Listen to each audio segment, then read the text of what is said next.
Panglima TNI Jenderal TNI Agus Subianto mengatakan bahwa sebanyak 36 kepala negara atau kepala pemerintahan negara sahabat akan menghadiri acara pelantikan presiden dan wakil presiden periode 2024 hingga 2029 pada 20 Oktober 2024.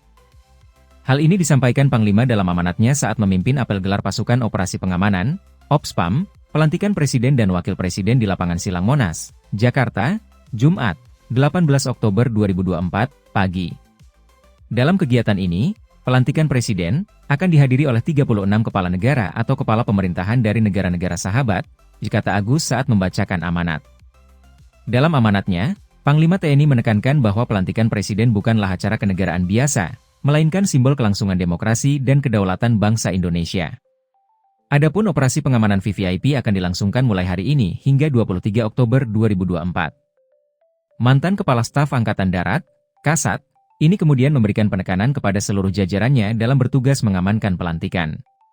Yang pertama, waspadai kemungkinan munculnya ancaman sebelum, selama, dan sesudah pelaksanaan operasi pengamanan VVIP, ungkap Panglima TNI. Koordinasi dalam pelaksanaan tugas dengan seluruh satuan dan instansi terkait guna terwujudnya sinkronisasi kegiatan ini, ditambah dia.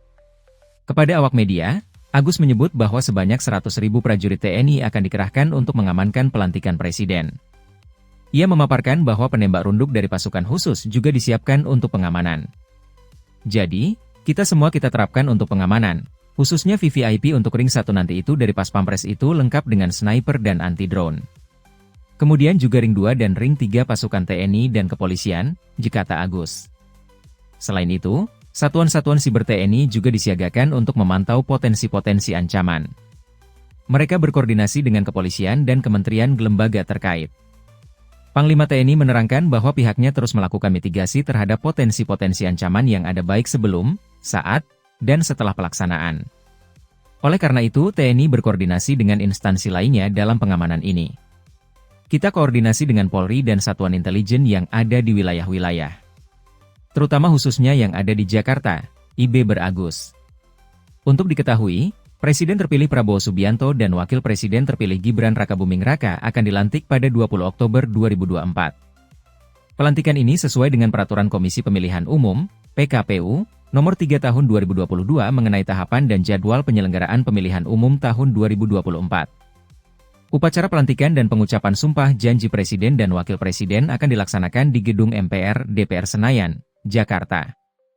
Setelahnya, Prabowo Gibran dijadwalkan menuju Istana Negara Jakarta untuk melangsungkan upacara pisah sambut bersama Jokowi Ma'ruf Amin.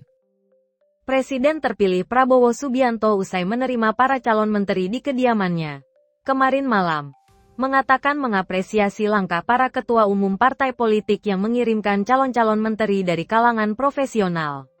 Hal tersebut dilontarkannya ketika media bertanya mengapa tidak ada calon menteri yang berasal dari Partai Keadilan Sejahtera, PKS. Padahal PKS telah bergabung ke koalisi Prabowo Gibran Rakabuming Raka. Mungkin Anda tidak perhatikan, karena dia, orang yang diusulkan PKS tersebut, Red, seorang profesional. Katanya, jadi begini, terus terang saja saya menyatakan saya apresiasi para ketua umum. Banyak ketua umum yang mengajukan orang-orang profesional